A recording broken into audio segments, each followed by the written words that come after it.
الحمد لله رب العالمين والصلاة والسلام على محمد وآله وأصحابه أجمعين. أعوذ بالله من الشيطان الرجيم. بسم الله الرحمن الرحيم. وَلَقَدْ يَسَّرْنَا الْقُرْآنَ لِلذِّكْرِ فَهَلْ مِن مُدَّكِرٍ. صدق اللہ العظیم. اور ہم نے قرآن مجید کو نصیحت حاصل کرنے کے لیے آسان کیا ہے. کیا ہے کوئی نصیحت حاصل کرنے والا؟ بیان القرآن میں نصیحت حاصل کرنا مفہوم ذکر کا بتایا گیا ہے.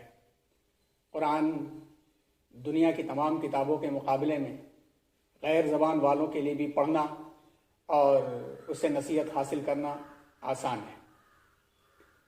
اس کی مثال اسی طرح سے ہے کہ جس طرح سے انسان اپنی زندگی کے تقاضے اور اپنی زندگی کے لوازمات جو ریکوائرمنٹس ہوتی ہیں اس میں سے اکثر چیزوں کو وہ بغیر تربیت کے بھی اس سے رہنمائی حاصل کر لیتا ہے. قرآن اس کی روح، اس کی آخرت اور دنیا سے گزرنے والی راہوں کو آسان کرنے والی کتاب اور راہ ہدایت ہے. اللہ تبارک و تعالیٰ کا کلام ہے. اللہ تعالیٰ نے اسے آسان بنا کر کے سب کو نصیحت حاصل کرنے کا موقع عطا فرمایا ہے. جیسا کہ تذکرہ گزشتہ کئی ہفتوں سے جاری ہے کہ قرآن کے فہم کے واسطے، قرآن سے مکمل اور صحیح طریقے پر براہ راست رہنمائی حاصل کرنے کے واسطے کچھ مرحلے ہیں، کچھ اس کے سٹیجز ہیں اور کچھ اس کے قسمیں ہیں.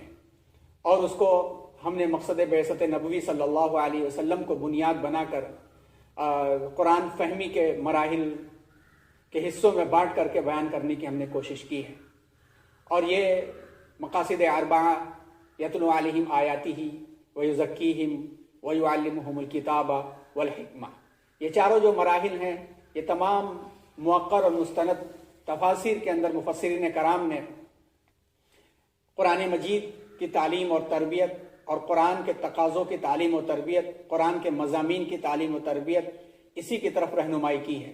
چاہے علامہ آلوسی ہوں یا ابن کثیر ہوں یا بعد کے زمانے میں حکیم الامت علیہ رحمہ ہوں یا مفتی شفیع صاحب رحمہم اللہ اجمعین، جو بھی ہوں انہوں نے یہ باتیں لکھی اور اس کو ہی ایک مجموعہ بنا کر کے جو سائیکولوجیکل ٹرم ہے اس سائیکولوجیکل ٹرم کو سامنے رکھتے ہوئے حدیث پاک کی روشنی میں ہم نے قرآن مجید کی فہم کے 4 مراحل بیان کیے ہیں، جس کا تذکرہ پہلی کلاس جو 3 کلاسوں سے پہلے ہو چکی ہے اس میں ہے، اور آپ اسے دیکھ سکتے ہیں اور تفصیل کے ساتھ اس سے جانکاری حاصل کر سکتے ہیں.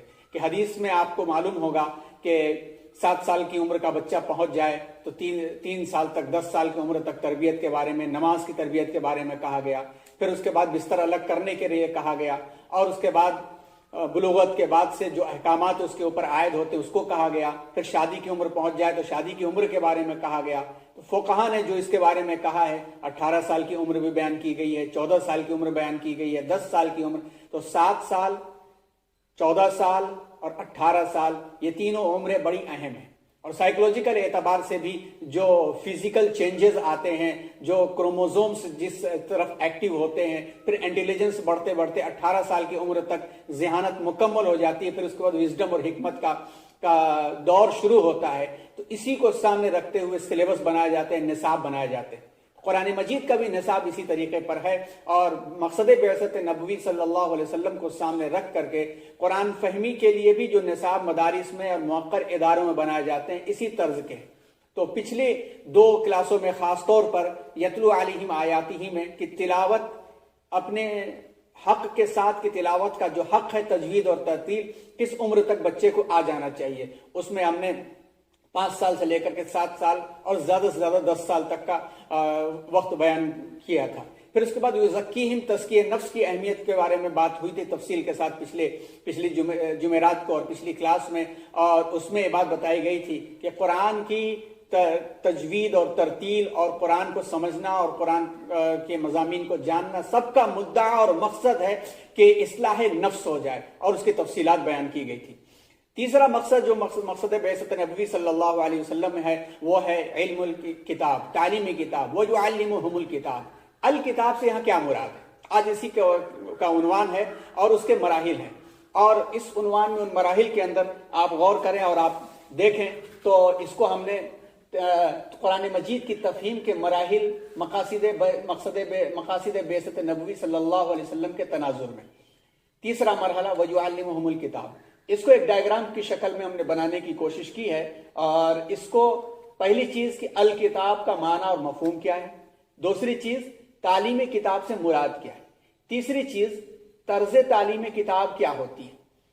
طرز تعلیم کتاب میں دو حصے ہم نے بنانے کی کوشش کی ہیں، اہل مدارس جو مدرسے میں پڑھتے ہیں لوگ، عربی داں حضرات، دوسرے وہ حضرات جو غیر عربی داں ہیں، جنہوں نے ماڈرن ایجوکیشنل سسٹم کے اندر تعلیم حاصل کی ہے، ان کو حاصل کرنا ہے تو کیا حاصل کیا جا سکتا ہے۔ آخر میں پھر ہم نے یہاں پر ایک 3 فارمولے بیان کرنے کی کوشش کی ہے ہم نے کہ قرآن مجید کو سمجھنے کے لیے جو فارمولے ہیں وہ کیا ہیں، اس پر کس طرح سے عمل کیا جا سکتا ہے۔ تو آئیے سب سے پہلے الکتاب کے بارے میں بات کریں۔ تمام مؤخر مفسرین نے، جس میں جیسا کہ ابھی جو حوالے دیے گئے یہ تمام مستند حوالوں سے ہی باتیں لی گئی ہیں، الکتاب سے مراد یہاں پہ مجموعہ مضامین قرآن لیا ہے، الکتاب سے قرآن مراد لیا ہے، تعلیم کتاب سے قرآن اور اس کے علوم کی تعلیم، تعلیم کتاب سے مراد قرآن اور اس کے مقاصد کی تعلیم، یہ تمام باتیں مراد لی گئی ہیں۔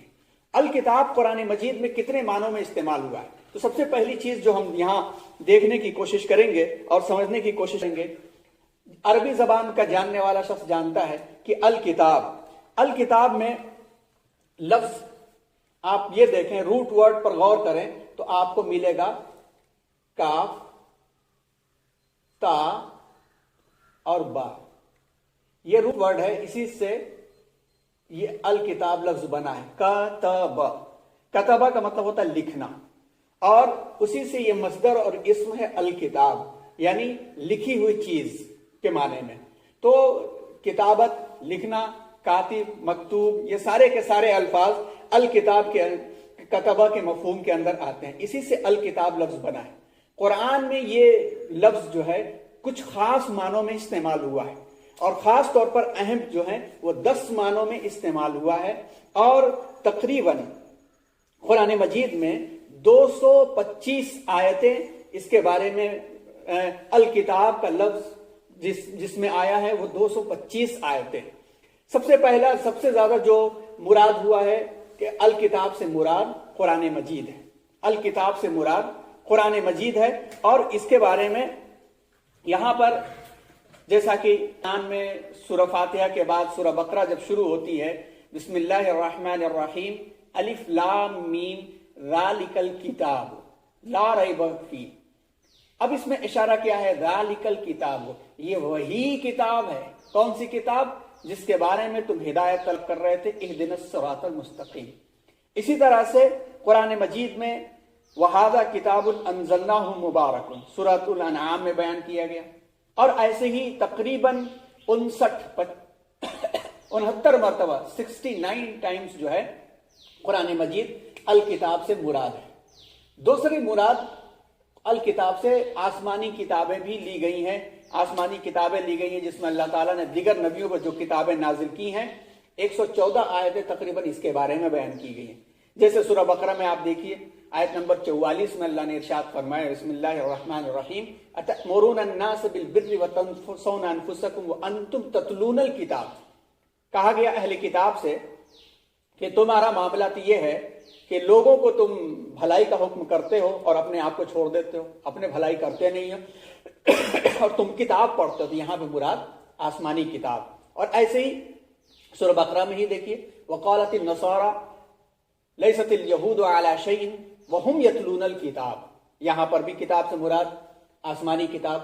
تیسری جگہ پر اس سے توریت بھی مراد ہے الکتاب سے، موسیٰ علیہ السلام پر جو نازل ہوئی کتاب۔ سورہ ہود میں دیکھیے، وَمِن قَبْلِهِ كِتَابُ مُوسَىٰ إِمَامًا وَرَحْمَةً، یہاں پہ توریت مراد ہے۔ ایسے ہی الکتاب سے انجیل بھی کئی مقامات پر مراد ہے، جیسا کہ اللہ تعالیٰ نے ارشاد فرمایا، قال انی عبد اللہ آتانی الکتاب وجعلنی نبیا، یہاں سے الکتاب سے مراد انجیل ہے۔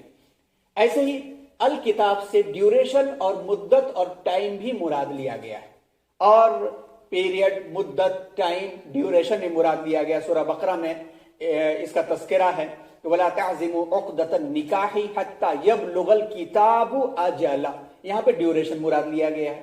ایسے ہی سورہ رعد میں لِكُلِّ أَجَلٍ کتاب، لِكُلِّ أَجَلٍ کتاب، ہر چیز کے لیے ایک مقرر وقت ہے، یہاں پر بھی ٹائم ڈیوریشن مراد لیا گیا۔ الکتاب سے مراد نوشتہ تقدیر، ڈیسٹنی، جس میں لکھا جاتا ہے، نوشتہ تقدیر، قضاء اور قدر بھی مراد ہے۔ سورہ آل عمران میں آپ دیکھیں تو وہاں پر وما کان لنفس ان تموت الا باذن اللہ کتابا مؤجلا، یہاں پر نوشتہ تقدیر مراد لیا گیا۔ اور ایسی تقریباً بہت ساری آیتیں ہیں اور کہ جس کے اندر نوشتہ تقدیر مراد لیا گیا کہ الکتاب سے مراد جو ہے بک آف ریکارڈز بھی ہے، یعنی نامہ اعمال، وہ رجسٹر جس کے اندر ہر چیز ذکر کی گئی، جیسا کہ سورہ اسراء میں ہے اقرأ کتابک، اپنا نامہ اعمال پڑھو، بک آف ریکارڈ پڑھو۔ اسی طرح سے مزید کئی جگہوں پر کہا گیا کہ ما لہذا الکتاب لا یغادر صغیرۃ ولا کبیرۃ الا احصاها، ارے یہ کتاب، یہ رجسٹر کون سا ہے جس کے اندر ہر چیز لکھی ہوئی ہے، نامہ اعمال مراد ہے۔ اسی طرح سے کہیں کہیں مکاتبت بھی مراد ہے۔ مکاتبت ایک ٹرمینالوجی ہے، وہ ٹرمینالوجی یہ ہے کہ ایک غلام کسی کے تحت ہے اور اس کے بارے میں وہ ایک تحریر لکھ کر کے دے دیتا ہے کہ تم فلاں کام کرو گے تو تم آزاد ہو جاؤ گے، وہ بھی یہاں پر الکتاب سے مراد ہے اور لکھا ہوا ہے۔ اور ایسے ہی جو ہے الکتاب سے مراد خط اور پیغام بھی ہے، جیسے اذهب بکتابی ھذا سورہ نمل میں کہا گیا۔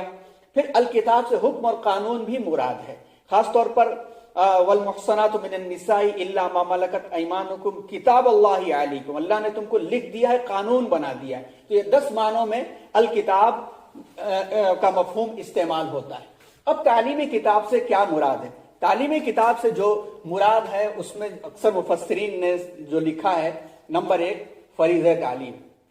فریضہ تعلیم کا مطلب یہ ہوا کہ قرآن نازل ہوا اور آغاز ہوا اقرأ سے، اقرأ بسم ربک الذی خلق، تو پڑھنے سے مراد ہوا۔ اور حدیث شریف میں آتا ہے کہ اول ما خلق اللہ القلم، اول شیء ما خلق اللہ او القلم، او کما قال النبی صلی اللہ علیہ وسلم، کہ جس چیز کو اللہ نے سب سے پہلے پیدا کیا وہ قلم تھا۔ تو ایک قرآن کا حامل، جو کہ ہر مسلمان امت مسلمہ قرآن کا حامل ہے، قرآن کا مخاطب پوری انسانیت ہے، مگر حامل قرآن امت مسلمہ۔ تو امت مسلمہ قرآن کے حامل ہونے کی حیثیت سے ان پڑھ کیسے رہ سکتی ہے؟ گویا کہ اگر اس نے القلم والکتاب سے اپنا رابطہ توڑ لیا تو وہ ان کا ایمان ایک طرف سے مکمل نہیں ہوگا۔ طلب العلم فریضۃ کہہ دیا گیا کہ علم کا سیکھنا فرض قرار دیا گیا، تو فریضہ تعلیم تو ہر مسلمان کو لکھنے اور پڑھنے والا ہونا چاہیے۔ نمبر 2 مجموعہ مضامین قرآن مراد ہے کہ قرآن مجید میں جو مضامین آتے ہیں، قرآن میں جو مقاصد بیان کیے گئے ہیں وہ اس کو آنا چاہیے، اور احکام و قوانین آنے چاہیے کہ اللہ نے کون کون سے احکام اور کون کون سے قوانین بیان کیے ہیں، بچپن کی عمر میں کون سے قوانین عائد ہوتے ہیں، بڑی عمر میں کون سے قوانین عائد ہوتے ہیں، اللہ نے نظام کو کیسے بنایا ہے اور اللہ تعالیٰ نے کیسے بیلنس کو قائم کیا ہے، اللہ نے جسموں کے اندر کیا نشانیاں رکھی ہیں، اللہ کی عظمتیں کیسے پہچانی جائیں، اور اللہ کے بندوں کے کام آنے کے جو طریقے ہیں وہ کیسے کیے جائیں، بندگی کس کو کہتے ہیں اسے کیسے سمجھا جائے، براہ راست اللہ کی بندگی کس طریقے سے ہوتی ہے اور اللہ کے بندوں کے کام آ کر کے بندگی کیسے ہوتی ہے، یہ تمام کے تمام احکام و قوانین میں۔ اس کے اندر نکاح و طلاق کے بھی قوانین آتے ہیں، وراثت کے بھی قوانین آتے ہیں جس کو امت مسلمہ بھول بیٹھی ہے، اور اسی طرح سے بہت سارے لین دین کے سارے قوانین آتے ہیں۔ گویا زندگی کا ایک ایک شعبہ، ما فرطنا فی الکتاب من شیء، اللہ نے کتاب کے اندر کوئی چیز کو چھوڑا ہی نہیں ہے، کسی چیز کو چھوڑا نہیں اللہ نے، یہاں تک کہ تمہارا ذکر بھی کہہ دیا۔ تو اس کا مطلب یہ ہے کہ ہر زمانے کا ذکر، ہر دور کا ذکر ہے، گویا کہ وہ ایک آرٹیکلز اس کے اندر ہیں، کوڈز ہیں، جس کو ڈی کوڈ نبی کریم صلی اللہ علیہ وسلم کی حیات طیبہ نے کیا ہے، اس پر عمل کر کے صحابہ اور بزرگان دین نے ان کی تمام چیزوں کو ہم تک پہنچا دیا ہے۔ اس کا جاننا تعلیمی کتاب سے مراد ہے۔ اسی میں علوم القرآن بھی آتے ہیں، جس کا تذکرہ پہلے سیزن کے اندر ایک ایک کر کے آ چکا تھا، پھر مزید اپنے انداز سے آئے گا، جس میں شریعت کی تعلیم، علم الاحکام، شریعت کی تعلیم کہی جاتی ہے۔